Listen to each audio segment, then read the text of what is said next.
You don't need a foreman's title to start leading like one. You could lead right where you are. You could adopt a leadership mindset right where you are and create a really large impact and ripple effect. Josh Nieves started at 18, asking questions nobody else would ask, carrying tools nobody asked him to carry. All these little practices I did, showing up early every single day, coming in with a servant mindset, which eventually turned into servant leadership, that ended up transcending into leadership roles. Today, he breaks down exactly what separates the people who advance from the people who stagnate and what you can start doing on your next shift to advance your career. This is the WorkReady Podcast.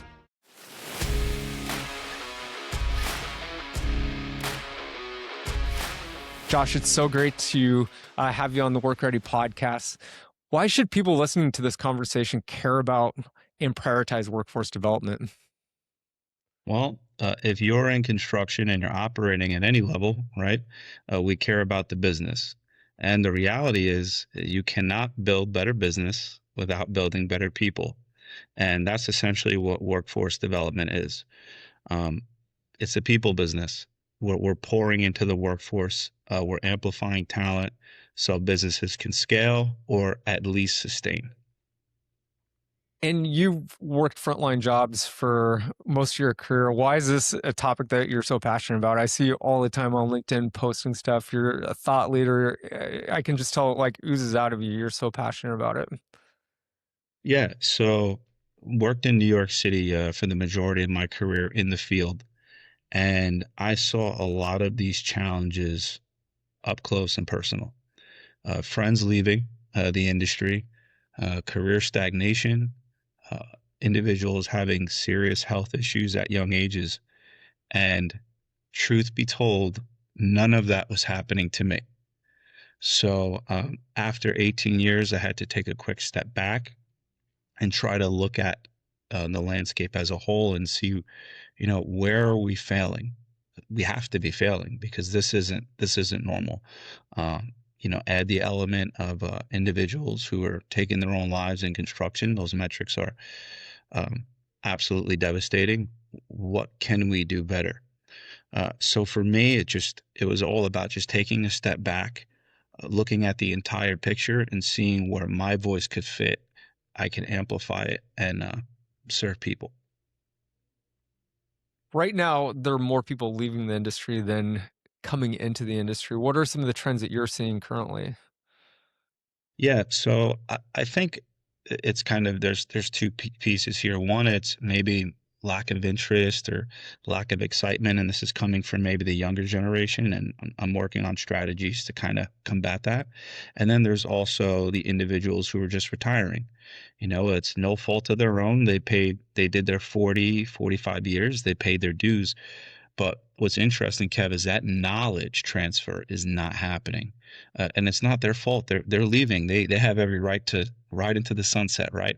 But then there's the individuals who are my age, their 30s and their 40s, where that wasn't necessarily passed down to them. And I'm not saying that's true for everyone. It was for me, but for a good majority, they never experienced mentorship. They were told just come to work, collect a check, and go home. Or myself and maybe just a handful of other people were told no, like. Each one, teach one is our business motto. Part of our existence is only happening because we are pouring into other people. And when we stop doing that, our industry is, unfortunately is going to start to feel it, and it's going to get that impact. And I believe we're seeing that today. So I think highlighting mentorship, getting that front facing again, making that a core part of our industry is going to be a big piece. So to answer your question, there's just that knowledge is leaving and it's not being passed down. But I think there are ways we could remediate that.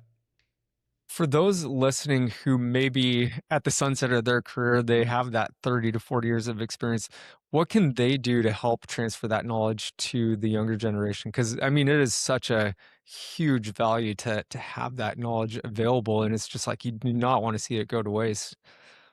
Yeah, there's I think it takes a special individual. Not everyone is going to do that. Some people believe, hey man, I'm just here to work. I'm here to do my job. And sure, if I build a great relationship with a young man or woman on the job, that's awesome. But if not, it's no sweat off my back. And I think we just need to encourage it as leaders, individuals who are on the office side. We need to create systems to support the people who are transitioning and ensuring that they pass that knowledge down. It's not a matter of if it should happen. It absolutely needs to happen. And we need to encourage it. And I don't think we do that enough. And what can maybe a newer worker or an apprentice do to gain that knowledge and glean that knowledge from the generation that is before them? I love it. So certainly it's asking questions. One of the best pieces of advice I ever got in my career was, Josh, a closed mouth doesn't get fed. They don't know what you're struggling with unless you ask. There's also the generational disconnect. So the guys who are in their 50s, maybe in their 60s, who are leaving, can't really relate to the 20-year-old or the 30-year-old. So there needs to someone needs to act as a bridge. And that's another reason why you need workforce development. Someone who, like myself and many others, I have plenty of other teammates scattered throughout the country, where they can connect with those who are leaving because we've been there, we've been in the field, we've operated alongside them, and then also kind of tie that relatability piece to the next generation. Those are really important things, but you need a bridge. And I can imagine like you're 18, you join a crew. It's pretty intimidating to walk up to somebody with like 30 more years of experience and ask them questions because you don't want to look dumb. You don't want to look like you don't know what to do. But can you tell us some of those stories? Maybe rewind to where you were when you're 18, 19, 20 years old. What were some of the things that you did to glean information from that more experienced generation? Yeah. So the hardest thing to do is to admit what you don't know, right? I think that that's true for a lot of people, to say, "Hey, I have no clue. I don't know what to do. I've never seen this before," especially for younger people. There's a little bit of an ego there. There's a little bit of pride. We always say young people, they think they know everything, but that could be true for, the older men and women as well, right? I think that's kind of a universal truth. But uh, so a big part of that for me was just putting it out there, right? Just kind of casting that line and see what would happen. And New York City is a very unique place. There's a cast of characters. That's the best way I could describe it. And add the element of the construction space. It can be really different, especially at 18. But when most people see that you have a hunger and a desire and a fire in your belly to learn, they're going to teach you, right? It's part of construction is there's a little bit of a banter happening. Guys will say they'll pick on you a little bit, but I found that over the years, nothing was done with ill intention. It was just always about kind of like that big brother relationship and just being open to it. You can't close yourself off to correction. You can't close yourself off to criticism. Embrace it, ask questions, and do your best every single day. Thankfully, I had strong, this kind of ties back to mentorship. My father was in the industry for over 40 years. I believe he's a 55-year member of the IBEW to this day. He's 83 years old. God bless him. And I had that mentorship early on. He told me, Josh, ask questions, show up on time, carry yourself with integrity, do the right thing. And I mean that to do the right thing that's kind of a big umbrella, but those were his words. I listened to my old man, ran with it, and I found success because of it. And I love those 4 things that he mentioned. Why are those important for building trust on your crew, especially when you're young, you're the new guy on the crew? I mean, because it's all a trust building, uh, on day to day. So why is that important? Yeah, trust is a tremendous it's a tremendous ask of anyone.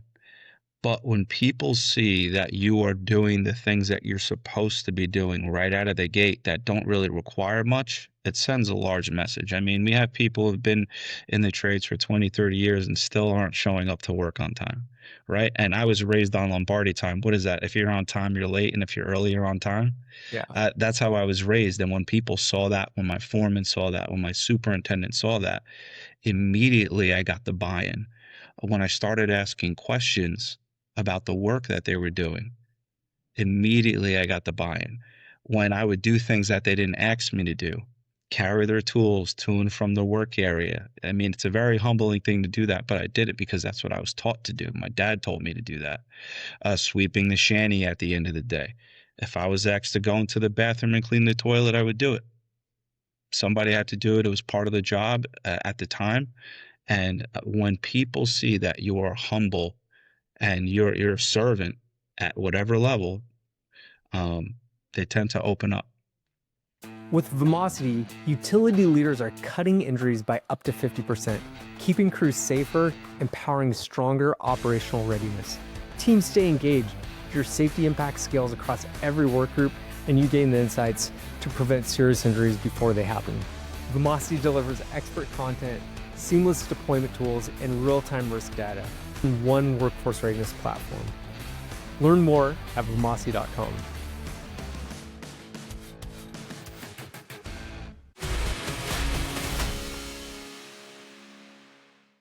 How did those things advance your career without you even trying by just showing up and being consistent?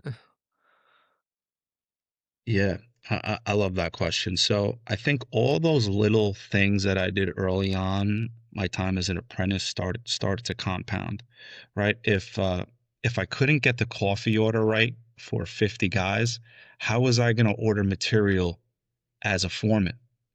If I didn't want to sweep the shanty or clean the office, like how was I going to maintain a clean job site? It kind of ties back to like the Miyagi Do and like wax on, wax off. He's doing all these things and he gets to a point where he feels like this is a complete waste of time. What does this have to do with karate? What does this have to do with karate? And then Mr. Miyagi stops what he's doing, right? He tells him to drop everything, and then he starts throwing all these punches at him and he's blocking everything, and all of a sudden this organic process happens to Danielson, right? Yeah. So it was very, very similar to me, Kev, where all these little practices I did, showing up early every single day, coming in with a servant mindset, which eventually turned into servant leadership, admitting what I don't know, and just being humble, that ended up transcending into leadership roles. And I think those things are absolutely needed if you're going to work in any kind of leadership capacity. Absolutely. That's so well said. And it gets noticed because you stand out when you are intentional, and that's just how people expect you to show up. I mean, you become predictable and you become reliable and you become the person that they want to work with. You speak all over the place, especially on workforce development. What are the key topics that you tend to talk about when you're addressing crowds? Yeah. So it's a really interesting topic because a big part of our industry has no clue what it is. it's it sounds good, workforce development, it feels good, but what I'm seeing, it's been treated as an extension of HR. It's not. It's not at all. It's a totally different ballgame, right, in itself. So the three things that we talk about, even at Miller Electric, that made total sense to me when I came in was attract, develop, and mobilize talent. Now, when you say those three things, sure, that sounds great, Josh. Whenever I get on a stage, everyone goes, great. How do you attract? That is a study in itself. How do you build relationships in your community? How do you meet young people where they are? How do you get them excited about the industry? How can you sell the different trade pathways? Because it can get a little salesy sometimes. These young people are there and they're hard to sell, right? But you have to find ways to get them excited about that. And I mean, there's a lot more moving parts to that. But then, and developing people, what does that look like internally? Most of the time when I speak to corporations or executives, they go, Josh, I just don't have we don't have the money to build out this giant training program. It's like, well, who said you need to do that? You know, how difficult is it for you to do a lunch and learn? You have leaders throughout your entire company that you trust, right? Of course you do. Why aren't you leveraging their voices and all their experience in-house to support the guys who are coming up? All of a sudden you see them do this. You take those models, you take those cohorts, it goes from a lunch and learn to maybe a quarterly meeting every single year to, hey, we're rolling this, 4, 5, 6 week cohort out, and we're doing the practical side of the training. So it's not super in depth. It doesn't need to be super rigid, but you need to do something, right? And then mobilization. When people hear that, it's like, okay, so that just means throwing people on a job site. It's like, no. There's a continued support process that needs to happen. Are your leaders checking in with the workforce? Are your executives checking in with your leaders? Are people meeting their KPIs? How are we coaching the workforce? Do we have a mentorship program to ensure that they're finding success and we're addressing what their pain points are on the job? So when I start to share those things on like the big stage, you could see like in the audience, you could see the light bulb kind of go off. And before I know it, when I leave that stage, I have to have to set some time to the side, man, because it gets pretty intense and people want answers, which is exciting. But yeah, so attract, develop, mobilize. Each one of those is a study in itself. And if we could really focus on the attraction piece first, the rest starts to become a little bit easier. Love that. Let's actually talk about attract. I mean, some of the people listening, they may have, you know, son, daughter, nephew, niece, just someone that they is in their world who's thinking about either going to college, joining the trades, or just what they want to do from a career standpoint. Right now, I mean, there is such a shortage of workers to, build data centers and build the infrastructure that we need to keep this country powered and moving. Why are the trades such a great option for people, especially this day and age? Yeah, I mean, when you look at, and this isn't a dig at university or college, when you look at the financial side of it, right? And I'm not talking community college. I think community college would probably be the best place to start. But at the same time, a lot of individuals come into the trades after college because they realize college wasn't for them pretty quickly. Now they have all this mounted debt, and now they're starting at a lower scale when they could have actually stepped into the industry at 18 years old, high school diploma or equivalent, the ability to get to and from work 18 years or older. That's just in my jurisdiction where I'm working. From there, we start to talk about the opportunities to, and this is on the IBW side, right? Collecting a pension, the incredible benefits that you could have for you, your family, retirement, the continued education, world-class training through NICA, the ETA, and our partners. Their eyes start to open up a little bit. And I'll never say that, one is better than another. It really boils down to the individual. But I think traditionally, we haven't really done a good job at putting both options on the table and letting young men and women figure it out for themselves. Um, I absolutely love doing this. I love saying, hey, this is a typical university pathway, right? This is based on average statistics in the country, and this is what coming into the IBEW could look like for you.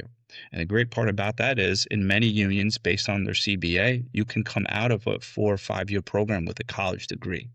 So when I start to share those things with them, you can see the light bulb goes off. But honestly, Kev, I don't think any pathway is bad. I just think that the skilled trades have always taken a sideline to higher education. Thankfully, now those conversations are more front facing and things are changing. Yeah, absolutely. And just even again, not being in debt and the opportunity that people have to make a really good salary. I mean, it's pretty remarkable what you can do if you follow this path. So it's exciting That's to right. to see this talked about and presented as an alternative for more people. What are the things that you are finding from the development standpoint? What topics, what skills are the most important things for people to focus on, maybe early in their career, and then if they want to move into a leadership role? Yeah, so it's adopting a leadership mindset early on.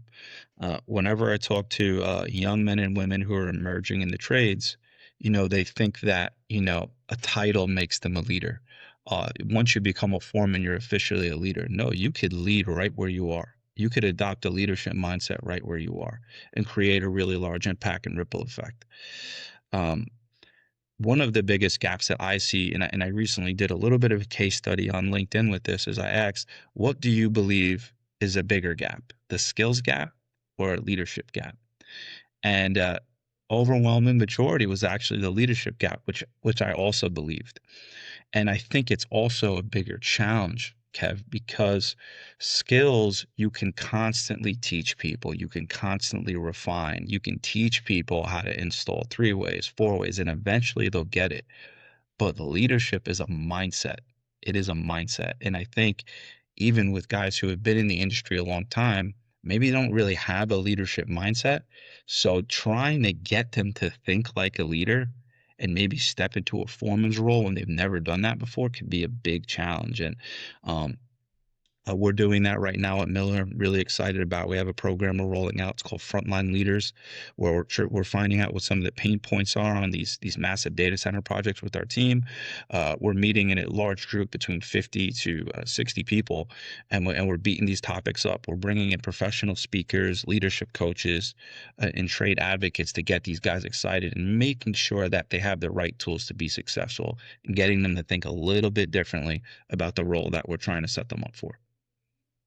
This is just an observation, but it does seem like one of the ways that you do advance in the trades is to move into a leadership role. So you might be probably one of the most skilled people at that craft, but then if you want to continue to move up, it it involves leading other people, managing people, but there's typically not a lot of training that goes around managing people, and that's like a totally different skill set. What do Yeah. you see as some of the biggest gaps when it comes to people going from, working on the tools to managing people? And what skills should people pursue when it comes to that? Okay. So when I was first handed a role as a foreman, the company that I work for, it's no secret, they are now today in New York a top 10 electrical contractor, a union electrical contractor. They scaled from 200 when I was with them because I now I think they have a couple thousand, and this is over the course of 17 years. Right. One thing that they did very well was take a guy like myself, 22 years old. They gave me a set of drawings, but they put me under someone who could monitor how I communicated. They could monitor how I walked on the job site, how I dealt with high stress situations, and they can give me that feedback. And shout out to Anthony Piscani. He was that guy for me. He was with this company for 40 years. He was a tremendous mentor. I got under his belt in my early 20s, and he was the definition of a leader. This guy, I mean, the project scale that he was operating on and he was overseeing was just incredible. 150, 200, 300 men at a time. And for whatever reason, he took a liking into me, and I would, at the end of the day, Kev, I'd go into his office, I'd knock on his door, he'd sit me down, he'd tell me to close the door, and he would just pour into me. I'd have 100 questions for him, share all my wins throughout the day, my pain points, and eventually I became someone that he would bring to every project. So what am I saying? You need people like Anthony. You need people who understand how important that knowledge transfer is, but at the same time, you need young people who are eager to learn. So, and as far as the skills that are needed to evolve and grow in that role, communication is tremendous. Keeping a strong line of communication and holding people accountable to that is very important. Also, operating with integrity. If you're a foreman and you're a superintendent and you do not keep your word and you don't honor the things that come out of your mouth, you're going to have a rough go. These guys out in the field, if you say coffee is from 9 to 9:30 and you cut that break short, you better have an answer as to why you did that. And I'm giving a silly example, but I've seen that go south really quick. Or if you say, "Hey, when we finish this, guys, the day's over, everybody go home," and you don't keep your word, it's going to be a problem, right? So, biggest things for me personally, and I'm not saying this is a universal truth, I'd say communication is really big and integrity. Retention is probably one of the most important things for companies, keeping that good talent, keeping the good people. Because I mean, it's so easy to find a different opportunity just down the street. What are the keys to building a culture that promotes retention of top talent? Yeah, so you got to give people room to grow. Now, Kev, this is a really unique question because everyone is going to have a different answer to what gets them excited, what wakes them up. One thing I love about the contractors I've worked for in the past and the contractor I currently work with, Miller Electric, is the trust component is tremendous. There's no micromanagement. There's no heavy oversight. What are you doing every single day? I need a daily report of your wins, your losses. There's none of that stuff. There's a huge trust component that I absolutely, for me personally, is really big. I want to be trusted. I've been in this business for 20 years now. I'm fully invested, and I would hate to have to constantly prove myself all the time. I mean, I'm just way past that point. Um, so I think that's a really important component for me personally. And then upward mobility. I'm wired for growth. I always have been. I always will be. I can't tell you. I'm always asking, okay, what's next? I could be in a place for for a week. I'm saying, okay, what's the next thing? What's the next thing? And I think that's kind of the entrepreneur in me. I'm always looking for a challenge. I don't ever want to be stagnant. And that was also true when I was in the field. If I felt that I had some good momentum in a space, I'd reach out to my super and say, hey, man, let's get some more guys here. I got some other work I can do. And I want to challenge myself. I want to figure out what my threshold is. I want to grow. So no different than working out and taking care of your body. You realize pretty quickly that you have to put your muscles through atrophy to the point where it hurts for your arms to grow, your legs to grow. So I see our industry no different. The flip side of retention and creating that environment where people want to be a part of it, you see a lot and hear a lot of people talk about burnout being something that they're experiencing. Why do you think people experience burnout in the trades? Hmm. So health and wellness in our space and in many industries, you just can't enforce it. And I had this conversation with someone the other day. You can't enforce it, but you should at least endorse it, and we don't. We don't, right? And not to say this isn't helpful for people. We say, well, if you're going through a mental health crisis, here's a number, and best of luck. My question to that is, yeah, that's should be like that's like a last resort. That's a last resort. Why don't we have any systems in place or anything we could at least offer? You know, why don't we have any kind of conversations around health and wellness, fitness, career longevity, and what that could look like? And why can't we bring in somebody who is very, very knowledgeable on the topic to speak to our workforce for an hour and a half during like a lunch and learn? Just bring them to the site during a lunch to get these guys excited about what their lives could look like. I don't think it's ever been prioritized. I prioritized it. Again, my father was very big into health and wellness. He was a professional bodybuilder, a professional athlete, competed in the nationals as an amateur boxer. So I had that constant mentorship. Again, it goes back to that mentorship piece. And I saw the life that he lived, and I saw how strong he was, and I saw how he looked, and how he had this strong. His presence was just like commanding, and I liked it as a kid. Also to mention, I grew up watching Rocky, Rambo, Terminator, and those were like my heroes, Yeah. So I was like, those are the guys I want to be like. Today, our superheroes don't really look the same. We have the Avengers, not too crazy about them myself, but the point I'm trying to make is I don't think we've prioritized it, and I just think we need to have more conversations around it. Again, I know we can't enforce it, but we should endorse it. Yeah, and physical health is one thing. You can look great on the outside, but mental health is a whole different issue, and it's For something sure. that's not quite as visible. But have you had experiences in your different leadership roles where you noticed that one of your team members maybe was struggling, and how did you approach that, and what could people learn from that? Yeah, man, I love that question. So there was a situation that I had experienced in my early 20s where one of my journeymen had taken his own life. And that had a profound impact on me. That was the first time I ever experienced anything like that.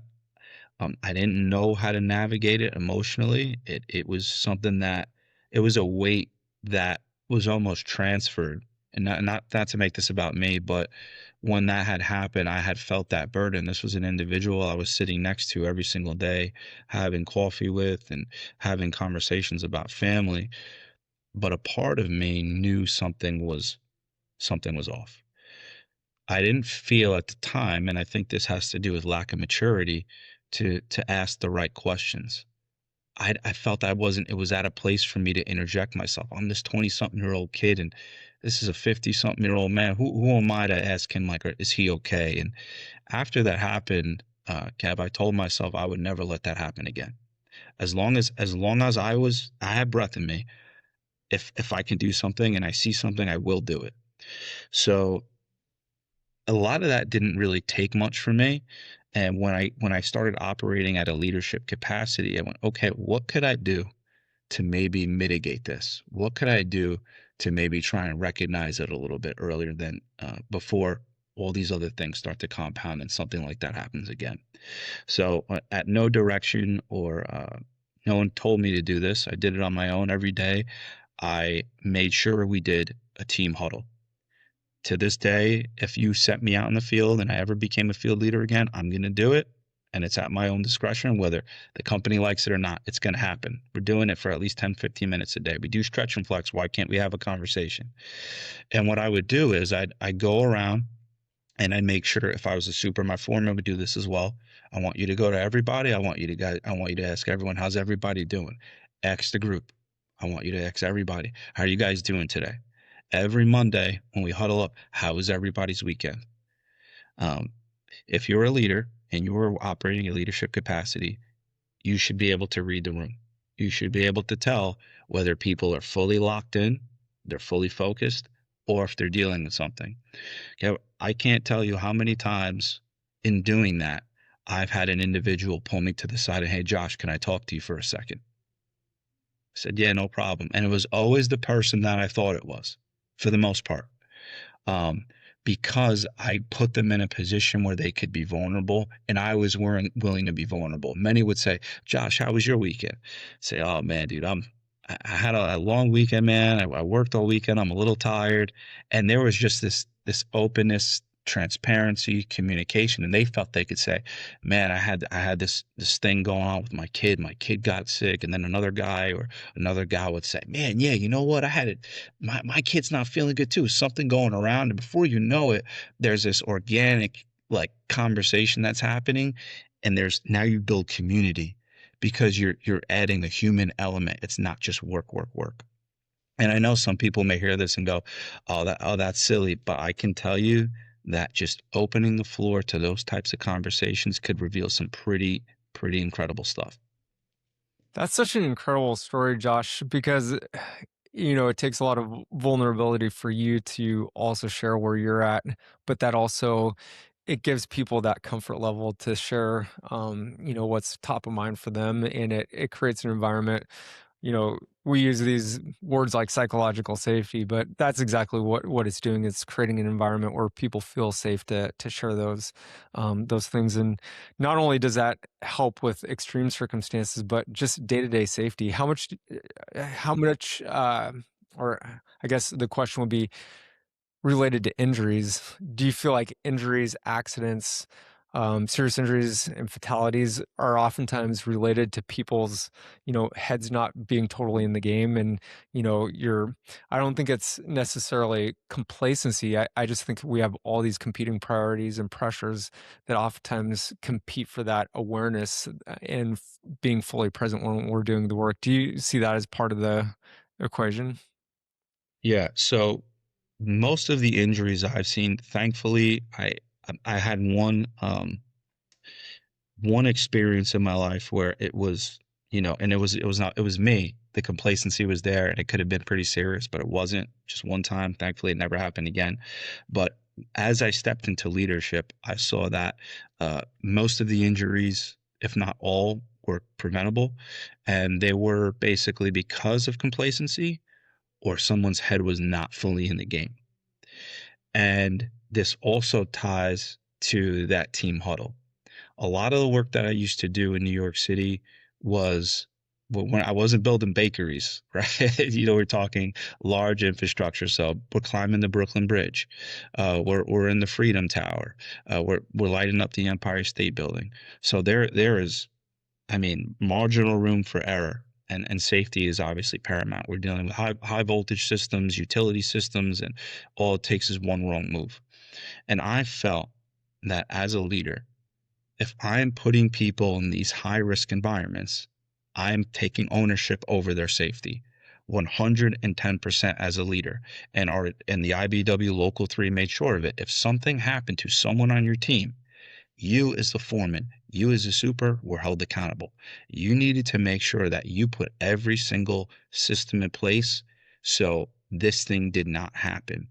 But even with that, I would say that most of the time it would be complacency that created an injury or maybe a near miss, or because the person just had something else on their mind. But I also felt that it was my responsibility to look at a person and say, are you good to climb? Are you good to go up there? Are you good to tie that in? Even if we had all the systems in place. And social cues are really important as a leader. Over time, you start to figure these things out. When you look at someone, if you get that deer in headlights look, or you feel like they're looking through you, maybe that needs to be a private conversation. Say, hey, are you good? Do you need to sit down? Do we need to make a phone call? Or do you need to go home? And I can tell you more times than not, when I've done that, it's always been, I, I can't do it for whatever reason. It could be personal.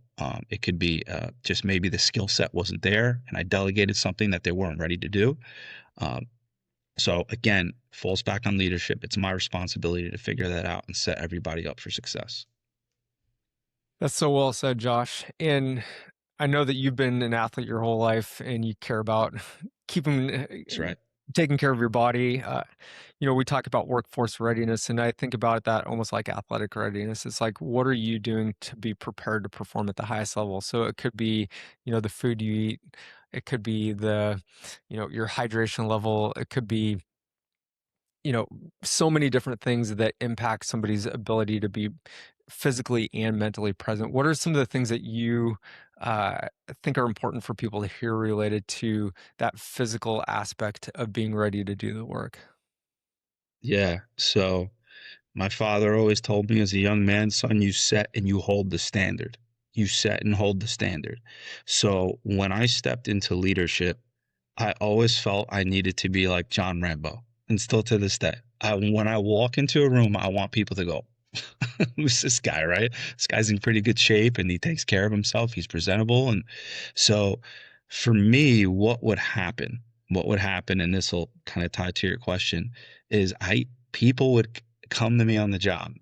It wouldn't be everybody, maybe one or two people that say, dude, like, how do you, like, what are you doing? Like, what are you doing to stay in shape? And I'd say, oh, I work out 3 days a week. And, I try to eat well. And, I try to, stay in the word. As a Christian, it's really, really my faith is my foundation. And I believe everything else kind of branches out from there. So when you start to say those things, people start to go, huh, like, what do you do to work out? And that opens up a bigger conversation. I've been talking about it. I've been thinking about it, but I've never really, like, I don't know what to do. And all of a sudden now you start to create this interest in other people. You create like this buy-in. And well, if he can do it, why can't I? What's my excuse, right? He's a foreman. He's a super. He's probably working more than everybody here. But I just think we need to do something. For some people, we could address physical health and wellness by just working out a couple days a week. What you put in your body is absolutely going to impact how you perform. Getting your 8 hours, getting your 7 to 8 hours, sleep every single night. We know how important that is and the impacts it can have on an individual. So I share those things with people. I share them on the job site. And I think when you create a standard as a leader, I'm a true believer other people will follow. And that's the standard I choose to hold to this day. Use the term industrial athlete. Why should people think of themselves as industrial athletes? This is a long man's game. this is a long man's game. Our work is tough, and as much as I love to talk about upward mobility and people coming into the office or stepping in leadership, unfortunately, those are the minority, right? Most people are going to, go through their apprenticeship program. They're going to work on their tools, and there is nothing wrong with that. I think that's great, and it's really up to the individual. So, what is your plan now? That's tough. That's tough. You need to figure out, what are you going to do to set yourself up for success if your plan is to work in the field for 30, 40 plus years. You're going to be on your feet every single day. You're going to be using your back every single day, right? You're going to be working anywhere from 7 hours a day to 12 hours a day. Like, what is your strategy to support yourself? Most people don't think about it. Again, we can't enforce it, but we can endorse it. We can have these conversations to support our people. And I just think we need to do a much better job at that. The average athlete trains or competes about 2 to 4 hours every day. But like you said, a lot of these folks, I mean, they're on their feet 7 to 12 hours a day. Why should people focus on training for the work as well and maintaining that physical stamina, the physical strength for the longevity of a career? Because I oftentimes hear people say, man, I'm on my feet all day long. Why should I go to the gym? Why should I exercise? Why should I do all this other stuff? I do that all day, every day. But what's the difference in your mind between uh, being active working and being active to train for longevity? So I think they kind of go hand in hand. You know, if I have this conversation with someone and they say like, dude, I don't got time to go to the gym. I say, well, dude, that absolutely impacts your health in the future. Do you care about your family? When I start to say things like this, there's either one or two things happen. Either people can get offended by that, and that's just the reality, or they say, you know what, man, you're right. You're right. I have a good friend of mine right now. He's in his mid 40s, and he over the last year and a half, he just started prioritizing his health. He's a foreman in New York City. He's been with his company for quite some time. He's operating at a high level, and we had a conversation about this the other day. I told him, I said, man, you look amazing. I mean, night and day transformation. He said, Josh, this has changed my life and my family's life in such a incredible way. My kids see this, and I know this is affecting them in a good way.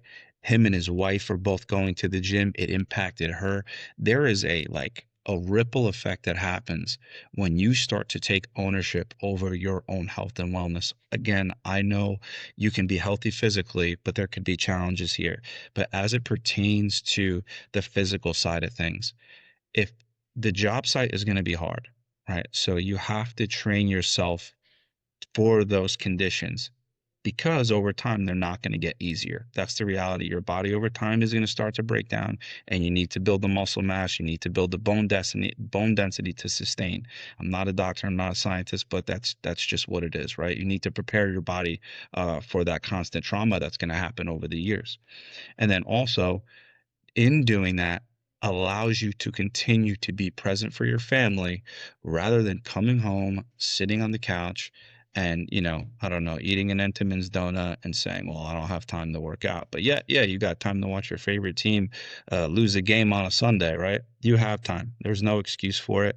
If you truly care about your future and your family and how you show up for your children, you need to start taking care of this. My grandfather was a pipe fitter for over 40 years, raised cattle on the side, and he was so broken down by the time he was in his mid 60s, like he could hardly stand up. And that's honestly what motivated me to move from sports medicine to working with industrial athletes, just because I saw him live with this mentality of like, I'm just getting older. I paid my dues. Like there are all these things that we tell ourselves about we should expect to get to the end of our careers broken down. But I'm a firm believer that if you're physically active all day long, if you, let's say, properly position your body when you're performing physical work, it should build you up rather than break you down. What are your thoughts about people's expectations on where they should be at the end of their career in terms of, being healthy or being broken down? So I think we set the standard for what our life looks like. I think I don't believe we can control everything, right? We can't. But I do believe we can control what we put in our bodies. We can control how we maintain our bodies. So why wouldn't you do that? We have to stop making excuses. You have time. You can do it. Oh, I'm just old. I'm just tired. That's nonsense. Uh, my father is an incredible case study for this. He's 83 years old. He's in the gym 3 to 4 days a week. He's jogging 1 to 5 miles every single week. He is committed to the process. If I told my father, yeah, if I told him, Dad, are you broken down or you beat up? He would look at me and probably say, "Son, I will outpace you any day of the week." And here's the truth. Here's the truth, Kev. I would never challenge my dad. I still have no clue what this man's capabilities are, but I do know that he is committed and he has zero excuses whatsoever, takes full ownership over his health. Yes, I will say there are things you can't control. I think we both know that, right? But why wouldn't you control what you can? And that is what you put in your body and how you take care of it. I'm a firm believer in that. Let's talk about what you put in your body too, because I oftentimes will go to lead a workshop at an operations base, and you see all these just gorgeous jacked up trucks that are, out in the parking lot, and you're like, man, these people take such good care of their trucks. And then you walk in and they're drinking 3 Monster energy drinks and a Snickers for breakfast, and it's like, man, you would Right. never put crappy gas in your vehicle, but yet look at what you're putting in your body. What are your That's right. thoughts on nutrition? So it can be a challenge, but again, how committed are you to this? How much does your health mean to you? You said something great, like these guys, they pull up with these beautiful trucks. That's their baby, right? They have a company truck. That's like almost like, that's like a thing of honor. It's a thing of prestige. But then when you walk out of their truck, man, you got your stomach hanging over your belt. Your boots aren't even laced up. You're beat up, you're limping, you're tired. Like, I don't know. My logic was always this. I always wanted to be a strong representation of the brand or the company that I worked for. Uh, my boss, my prior boss, used to tell me, Josh, I love that I could send you to the pits of the MTA. I could send you into the subway, or I could send you into the nicest building to the nicest client that we have. You're like a Swiss Army knife, and I love that about you. And I leaned into that. That made me feel so good. Like, man, you know, I'm here. Send me. Pick something. I will go. Right. Um, but I took that as I took pride in that. And to this day, I take pride in that. When people come up to me and they say, dude, you're in great shape. You're healthy. Like, what do you do? Not that I don't have my own challenges like everybody else. I don't want to get up some days. I don't want to go to the gym, but I created a mindset that keeps me accountable and that allows for that ownership over my life. So, okay, we just need to get away from excuses. And the more leaders we have who set that precedence within a company or within their own life, the better the next generation is going to be. Well said.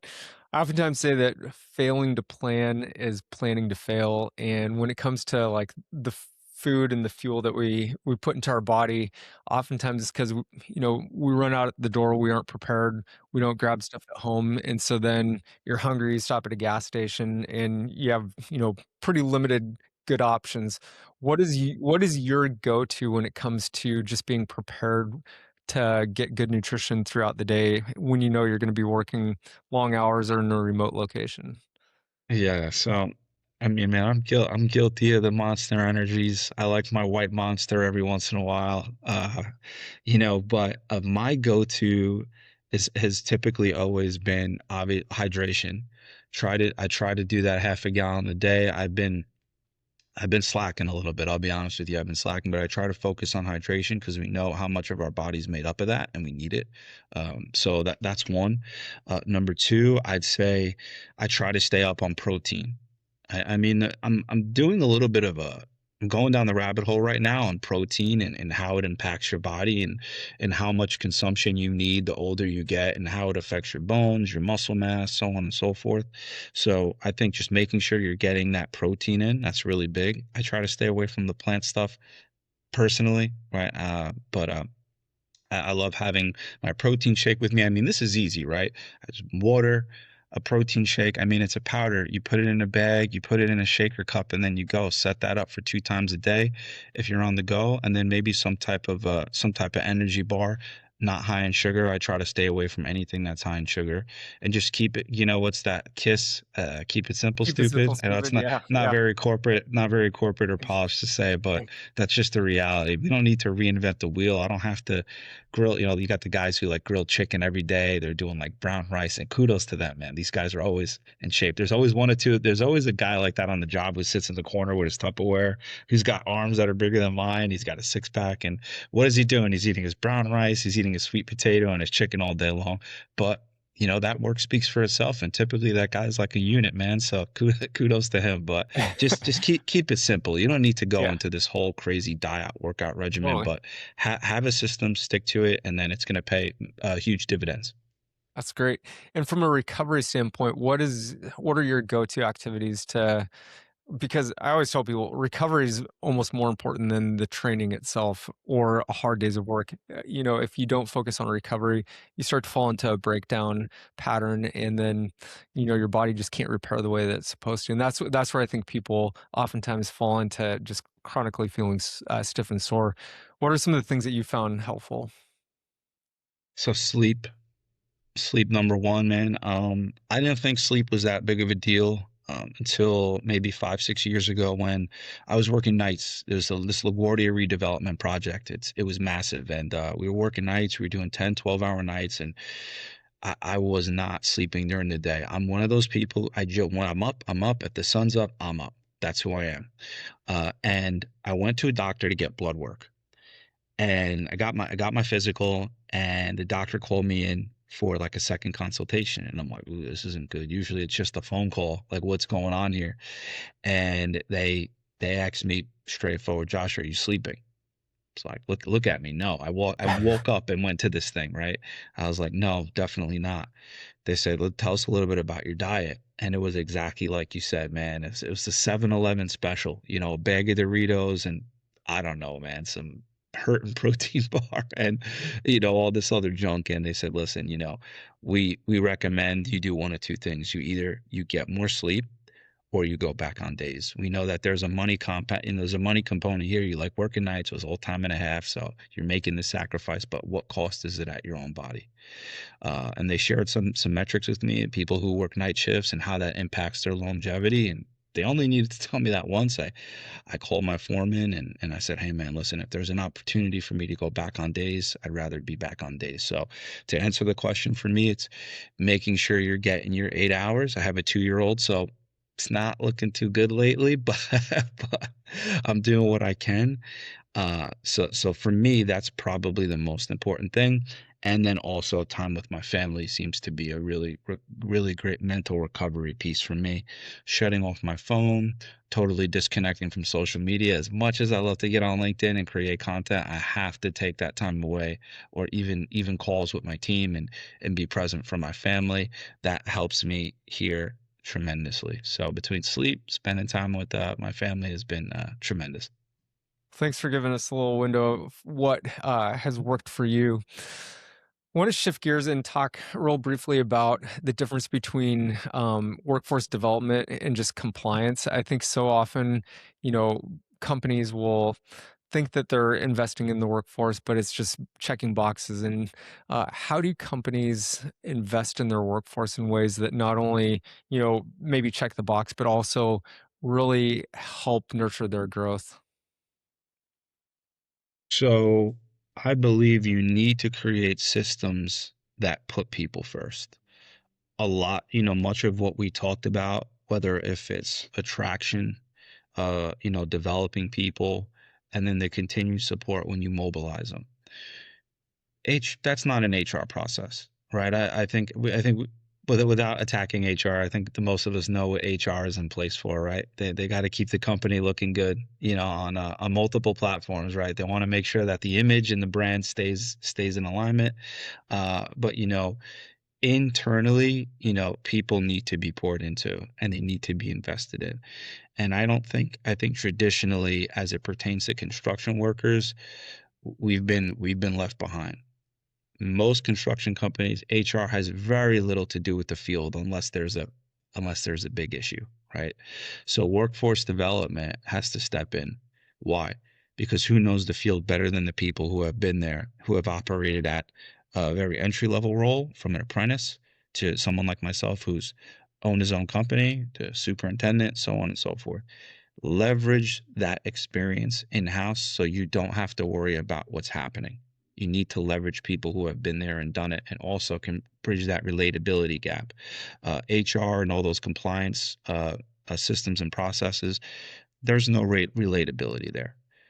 If they go out into the field, they wouldn't know where to start. They wouldn't know who to have a conversation with. And it isn't a knock to them. Essentially, that's really not their scope.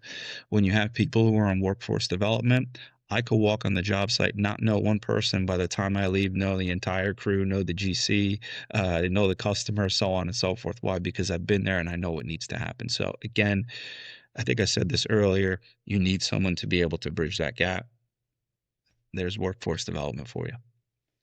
How do safety teams also move away from just compliance, check the box, to training that's actually meaningful, that people engage with and can put into practice?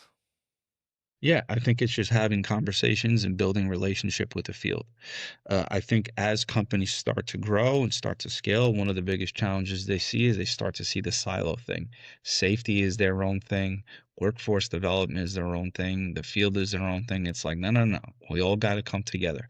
How can we support one another? I had a conversation with a friend who's in safety at Miller, and he was sharing some of his challenges with me. And the first thing I said to him is, "How can I help you?" And his response was, "Josh, I need you to connect with field leaders and let's see what we can put together. And I can bring my leaders in, we can bring your leaders in, and we can talk about SOPs and what that looks like for individuals to prevent some of these injuries that could potentially be happening." Right? We don't want to see any more near misses. Thankfully, we're not seeing that. But there is a gap in communication. Can you be that bridge? Let's do it, man. We're here to win. Josh, you've basically been in the trades your whole life. I mean, with the dad who was in the trades his entire career, you've been doing the work for the last 20 years. What is something that has you really excited right now for the future of the trades? I love the unknown. It's a really interesting time to be in. There is work booming throughout this country. Typically what we see in the construction space, it's one market, like the Northeast could be really hot for whatever reason, and then the Southeast could be. Right now, the country is booming with work. Obviously, we know with AI and these data centers, it's happening, man. It's real. So for me, I love the fact that it's unknown. I love that workforce development is this new and exciting thing that everyone is trying to figure out. And I'm more excited that I've been able to spearhead it and kind of, use my experience and my voice to, support businesses, obviously support Miller Electric, and help the industry as a whole. So, I mean, to answer the question, Kev, I love mystery. I love kind of like we really don't have a strategy here, but let's figure it out. That's my wheelhouse. And I'm an optimistic guy. Glass is half full. I really think things are going to head in a good direction only if we put people first. And I believe we're beginning to now do that more than ever. Well said. Josh, any final thoughts that you'd like to leave our audience with? Yeah. If, no matter what role you are in the construction space, from an apprentice down to a dig ditcher, to superintendent, to business owner, you can take a mindset of servant leadership. You can adopt that. Each one teach one. If there is someone who is in front of you that you believe, or maybe you don't believe, needs support, give it to them anyway. Ask them, "How's your day going? How can I support you?" Doesn't matter what level you're at. Adopt a servant leadership mindset, and I truly believe the rest can take care of itself. Josh, what stands out in this conversation for me is that safety, performance, and workforce development aren't separate conversations. They're the same one. And when organizations invest in their people in the right way, they don't just prevent incidents, they build confidence, judgment, and careers that last. And that career longevity is, I think, so important. So thank you for bringing clarity to what real workforce development actually looks like in the field. We're going to definitely leave your contact information in the show notes, because I know that people are going to have a ton of questions about this. And I know people can also find you on LinkedIn. You're, I think, probably one of the best voices out there. Every single time you post something, I check it out, read the full context, and you're just spot on every time. So thank you for Means a investing. lot, man. Thank you. Yeah, really appreciate it.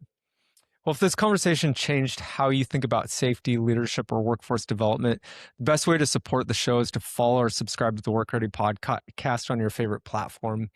And share this episode with leaders responsible for developing people, not just managing outcomes. We're going to continue this conversation inside the Vimosity WorkReady community, where Josh is going to join us for an extended practical conversation on building workforce readiness in real operations. The link is going to be in the show notes. Membership is completely free. Until next time, take care of yourself, take care of your team, and stay work ready.